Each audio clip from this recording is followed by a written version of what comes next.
اللہ کے نبی نے فرمایا بڑی جماعت کی پیروی کرو، اور جو جماعت سے نکل گیا تحقیق کہ وہ جہنم میں گیا۔ ابھی نائب صاحب خود قبول کرتے ہیں کہ بڑی جماعت کون سی ہے؟ جو تقلید کی قائل ہے۔ تو یہ جو چھٹ پئیے ہٹے یہ کون ہے؟ یہ غیر مقلدین۔ پورا عالم اسلام مقلدانہ ذہنیت کا حامل ہے بقول ان کے خود ہی۔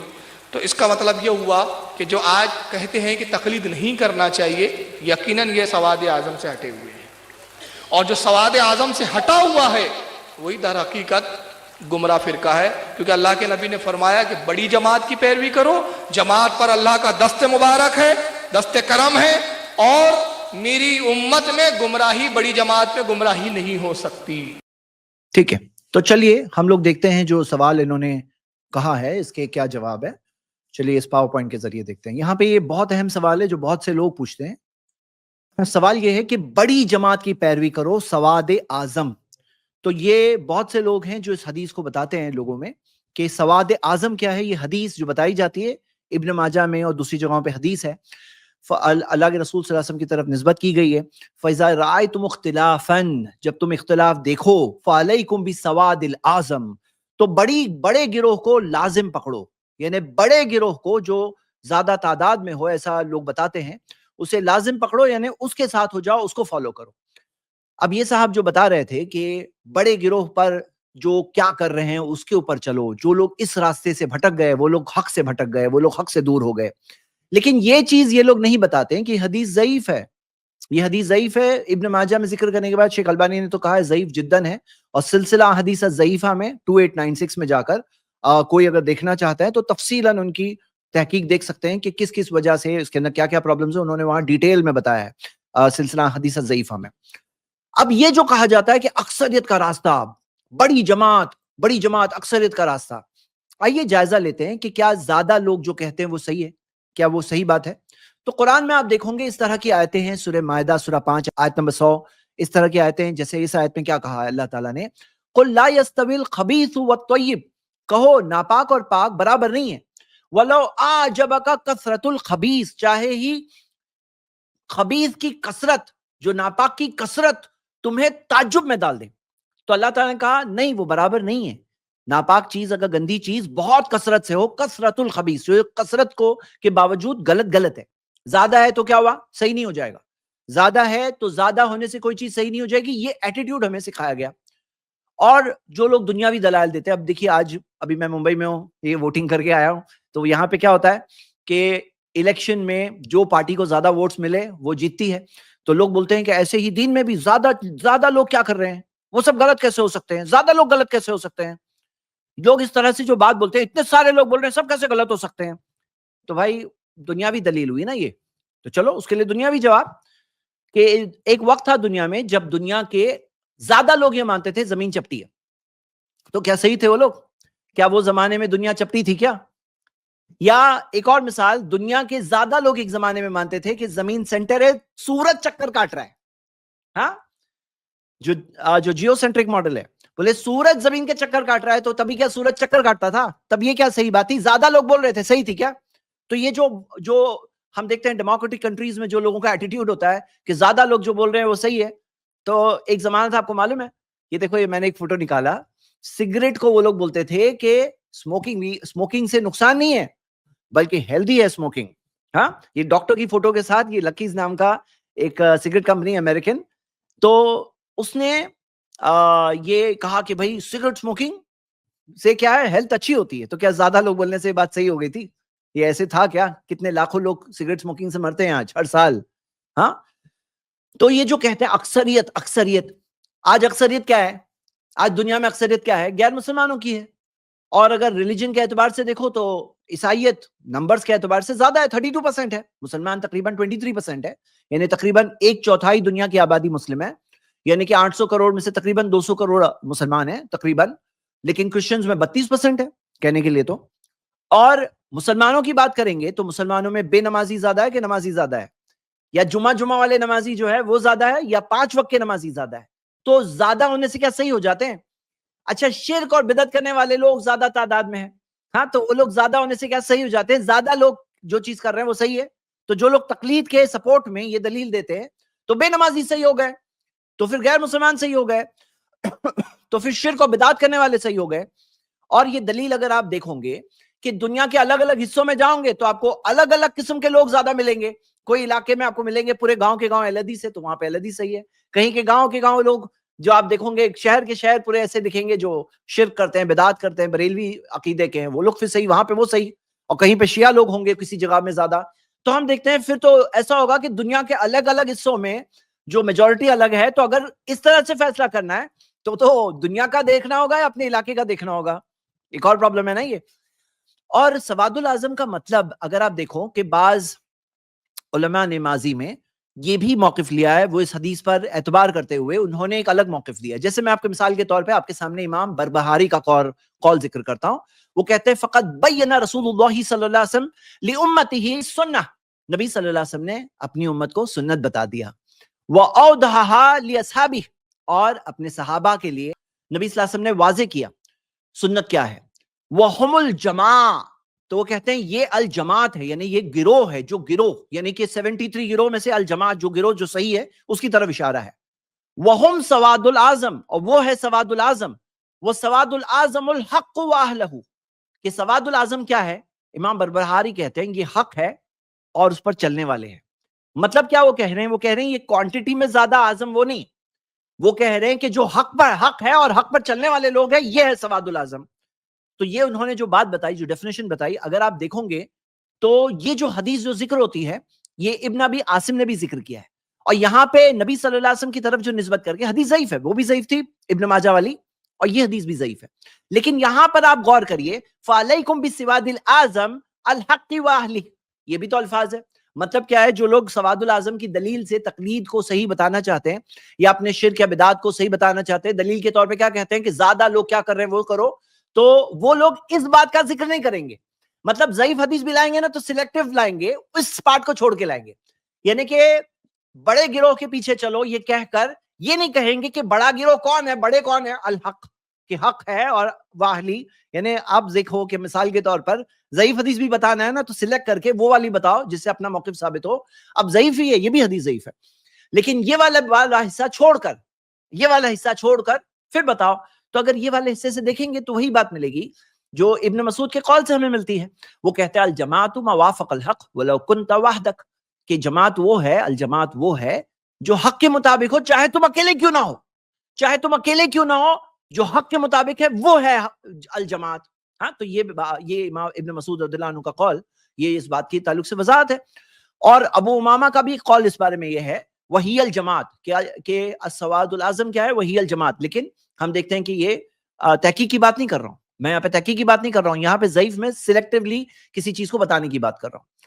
اور جو یہ انہوں نے لاسٹ میں کہا, ویڈیو کے لاسٹ میں کہا کہ بڑی جماعت گمراہ نہیں ہو سکتی, بڑی جماعت گمراہ نہیں ہو سکتی, یہ میں ڈھونڈا, میں نے سرچ کیا, مکتبہ شاملہ میں بھی سرچ کیا, مجھے تو ایسی کوئی حدیث نہیں ملی. ان کو لا کے دینا چاہیے کہ بڑی جماعت گمراہ نہیں ہو سکتی, یہ کہاں دیا ہے؟ صحیح سند سے لا کے دینا چاہیے. پہلا قول بھی لانا چاہیے صحیح سند سے, یہ بھی لانا چاہیے. تو ایسے تو یہ چیز تو ملی ہی نہیں. یہاں پہ کیا کر رہے ہیں نا, اللہ کے رسول صلی اللہ علیہ وسلم کی جو صحیح حدیث ہے جو حسن سند سے ملتی ہے, لا تجتمع امتی علی الضلال, کہ میری امت گمراہی پر جمع نہیں ہوگی, جسے شیخ البانی نے سلسلہ حدیث صحیحہ میں حسن قرار دیا ہے, 1331 میں آپ دیکھ سکتے ہیں. تو یہ یہاں پر کہ کس چیز میں گمراہ نہیں ہوگی, امت جمع نہیں ہوگی, اتفاق اجماع نہیں ہوگا گمراہی پر. تو وہ لا کر کے سواد الاعظم پہ وہ چیز فٹ کر رہے ہیں. یہاں پہ بات سواد الاعظم کی ہے ہی نہیں. اور جو لوگ آج ہم دیکھتے ہیں اجماع کا ذکر کرتے, بولے اجماع ہے, 4 اماموں میں سے ایک پر چلنا ہے, تقلید کا اجماع ہے, تو اس کا جواب امام شافعی رحمہ اللہ دیتے ہیں. وہ کہتے ہیں اجماع المسلمون, مسلمانوں کا اجماع ہے. مطلب اس سوال کا جواب نہیں ہے, لیکن ان کے اس قول میں ہمیں جواب مل رہا ہے اس سوال کا. وہ کہتے ہیں اجماع المسلمون, مسلمانوں کا اجماع ہے. کس بات پہ اجماع ہے؟ دیکھیے, الا ان من استبان له سنت عن رسول اللہ, کہ اگر کسی کے سامنے اللہ کے رسول صلی اللہ علیہ وسلم کی کوئی سنت پیش کی جائے, لم يحل له ان يدعها لقول احد, تو اس کے لیے حلال نہیں ہے کہ وہ کسی اور کے قول کے لیے نبی صلی اللہ علیہ وسلم کی سنت کو چھوڑ دے. مطلب آپ کے سامنے نبی صلی اللہ علیہ وسلم کی سنت پیش کی جائے تو آپ کسی کے قول کے لیے نبی صلی اللہ علیہ وسلم کی سنت کو چھوڑ دو, یہ چیز حلال ہی نہیں ہے. وہ کہتے ہیں اس بات پر اجماع ہے. مطلب جو کہتے ہیں اجماع اس بات پر ہے کہ حدیث آ جائے, کچھ بھی آ جائے, تم اپنے امام کی بات کو نہیں چھوڑ سکتے, اس بات پہ اجماع نہیں ہے. اجماع تو اس بات پر ہے کہ حدیث کے آنے کے بعد, سنت کے آنے کے بعد, اللہ کے رسول صلی اللہ علیہ وسلم کا فرمان سامنے آنے کے بعد آپ کسی اور کے قول کے لیے آپ نبی صلی اللہ علیہ وسلم کی سنت کو نہیں چھوڑ سکتے. امام شافعی کہتے ہیں اس بات پہ اجماع ہے. تو یہ امید کرتا ہوں کہ اس سوال کا جواب ملا ہوگا اور مختصر میں ہم نے اس جواب کو دیکھا. اگر ہمارے باقی پینل کے اسپیکرز کچھ اس میں اضافہ کرنا چاہتے ہیں تو وہ بھی کر سکتے ہیں. اللہ کے رسول کی جو حدیث ہے اس میں تو یہ ہے نا کہ امت 72 فرقوں میں تقسیم ہوگی اور اس میں سے صرف ایک فرقہ جنت میں جائے گا. تو اس سے تو یہ پتہ چلتا ہے کہ امت میں 72 فرقوں میں تقسیم ہوگی تو 72 فرقے تو گمراہ ہوں گے. تو اس سے تو یہ پتہ چلتا ہے کہ امت کی اکثریت گمراہ ہوگی اور حق کم لوگوں کو ملے گا.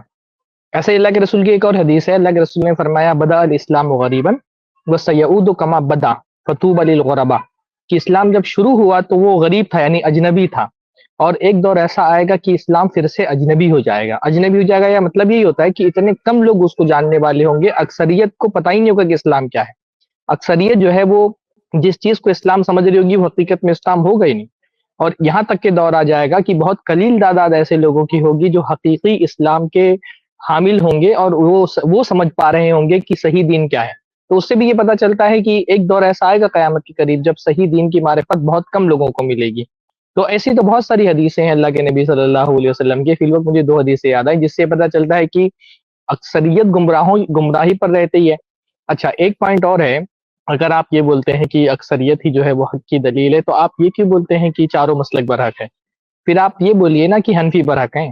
اگر مطلب پھر تو آپ شافعی, مالکی اور حنبلی ان کو بھی بولے کہ یہ سب کی تقلید چھوڑ کر کے امام حنیفہ کی تقلید کریں, کیونکہ بعض حکومتوں کی وجہ سے اور بعض حکمرانی کی وجہ سے حنفی مسلک کو پھیلنے کا موقع زیادہ ملا.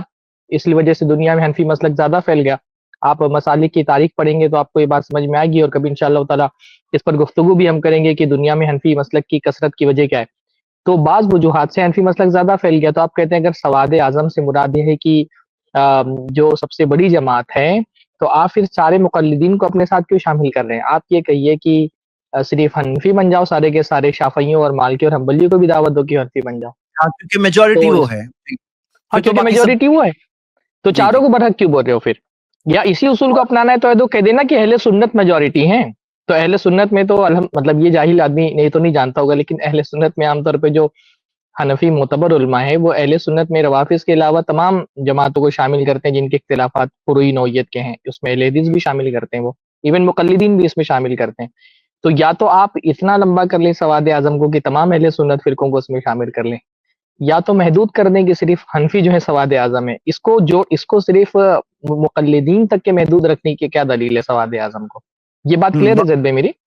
یا تو آپ یہ بول دیں کہ سارے اہل سنت شامل ہیں سواد اعظم میں, کیونکہ بھائی جو اختلافات ہیں مقلدین کے ساتھ ہمارے دوسرے مسائل کو چھوڑ کر کے وہ تو فقہی فروعی اختلاف ہے. اصولی طور پہ تو ہم مقلد کو اہل سنت سے خارج نہیں مانتے اور ان کے اگر دوسرے مسائل نہ ہو تو یا تو آپ یہ کہہ دیں کہ بھائی اہل سنت سارے سواد اعظم ہیں, کیونکہ روافظ کے مقابلے میں اہل سنت جو ہے وہ تقریباً پوری امت کا 90% ہے. تو یا تو ایسا کر لیں کہ اہل سنت کو تمام لوگوں کو شامل کر لیں, یا پھر یہ کہ صرف احنافی کو شامل رکھیں کہ بھائی صرف احناف جو ہے وہ سواد اعظم ہے.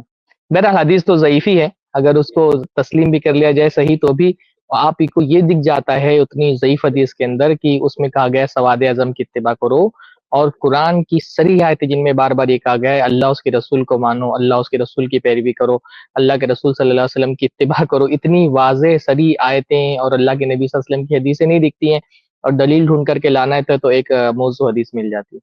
بارک اللہ فیک. اور شیخ اس میں یہ بھی دیکھیں کہ یہ جس طرح سے مثال کے طور پر فقہ کے اندر کئی بار ایسا ہوتا ہے کہ جمہور ایک طرف ہے, حنفی علماء ایک دوسری طرف, رفع الیدین کی مثال. اب وہاں پہ سواد الاعظم کی حدیث لا کر اگر فٹ کرتے ہیں تو وہ حساب سے کیا کرنا چاہیے؟ تو ان کو ایسے تو سینکڑوں مسائل جمع کیے جا سکتے ہیں. جیسے میرے ابھی آپ نے بولا رفع الیدین تو مجھے ایک اور یاد آیا, عصر کی نماز کی ابتدا کب سے ہوگی؟ حافظ ابن حجر نے لکھا ہے کہ پوری امت میں امام ابو حنیفہ کے علاوہ کسی نے بھی یہ بات نہیں کہی ہے کہ عصر کے نماز کی ابتدا جو ہے وہ 2 مثل پر ہوگی, سایہ 2 مثل پر ہوگی. یہ بات پوری امت میں صرف امام حنیفہ نے کہی ہے. صریح حدیثیں بھی اس کے خلاف ہیں. حتیٰ کہ حافظ ابن حجر نے لکھا ہے کہ امام ابو حنیفہ کے جو شاگرد ہیں انہوں نے بھی یہ بات امام حنیفہ کی نہیں تسلیم کی, ان کے شاگردوں نے تک ان کی یہ بات تسلیم نہیں, کیونکہ بالکل صحیح بخاری کی بالکل صریح روایت موجود ہے کہ حضرت جبرائیل نے اللہ کے نبی صلی اللہ علیہ وسلم کو جب عصر کی نماز پڑھائی تو سایہ 1 مثل تھا اس زوال کے علاوہ, اور پوری امت اس پر ہے. امام شافعی, مالکی, احمد ابن حنبل سب اس پر متفق ہیں. حتیٰ کہ امام ابو حنیفہ کے جو آغاز کے ان کے ساتھی ہیں وہ بھی ان سے اختلاف کرتے ہیں اس مسئلے پر. وہ بھی کہتے ہیں کہ عصر کی نماز کا آغاز جو ہے نا وہ ایک مثل سائے پر ہوگا. اور آپ دیکھیں پوری دنیا کے اندر عصر کی نماز جو ہے وہ سوائے حناف کی مسجدوں کے ہر جگہ پہ عصر کی نماز ایک مثل سائے پر پڑھی جاتی ہے، جیسے اہل الحدیث کے یہاں پڑھی جاتی ہے. تو ایسے تو تقریباً سینکڑوں مسائل لائے جا سکتے ہیں جس میں امام حنیفہ ایک طرف ہیں اور پوری دنیا کے جو علماء ہیں وہ دوسری طرف ہیں. تو وہی جی بات ہے کہ پھر اگر اکثریت ہی کی اتباع کرنا ہے تو انسان کو حنفی ہونے کے بجائے جمہوری ہونا چاہیے. جمہوری ہونا چاہیے. جمہوری ہو جاؤ، جمہوری ہو جاؤ کہ جمہور کی اتباع کرو، کہ جمہور جہاں جہاں چلے جائے وہاں وہاں چلے جاؤ. اگر قلت اور کثرت ہی دلیل ہے تو نہ کثرت دلیل ہے نہ قلت دلیل ہے. بعض لوگ اس طرح کے حدیثوں کو لا کر کے یہ بھی سمجھانے کی کوشش کرتے ہیں قلت دلیل ہے کہ ہم قلیل ہیں تو ہم حق پر ہیں. نہ قلیل ہونا کسی کے حق پر ہونے کی دلیل ہے، نہ کثیر ہونا حق پر ہونے کی دلیل ہے. ہمارے دین میں دلیل اللہ کا قرآن ہے اور رسول اللہ صلی اللہ علیہ وسلم کا فرمان ہے. بالکل صحیح. السلام علیکم ورحمۃ اللہ وبرکاتہ. اس کلپ کی فل ویڈیو دیکھنے کے لیے ہمارے چینل پر ضرور آئیں. آئی پلس ٹی وی نے ایک نیا یوٹیوب چینل شروع کیا ہے جس کا نام ہے آئی پلس ٹی وی اختلاف کا حل. اس چینل پر صرف اختلافی مسائل پر ویڈیوز آئے گی، لیکن دلائل کے ساتھ اور بھائی چارگی کے ساتھ. آپ کو میں دعوت دیتا ہوں کہ آپ بھی ہمارے اس چینل کو سبسکرائب کریں، ہماری ویڈیوز کو شیئر کریں اور نوٹیفیکیشن آئیکن کو آل سلیکٹ کریں تاکہ آپ کو ہماری ویڈیوز کا نوٹیفیکیشن مل سکے. جزاک اللہ خیر، والسلام علیکم ورحمۃ اللہ.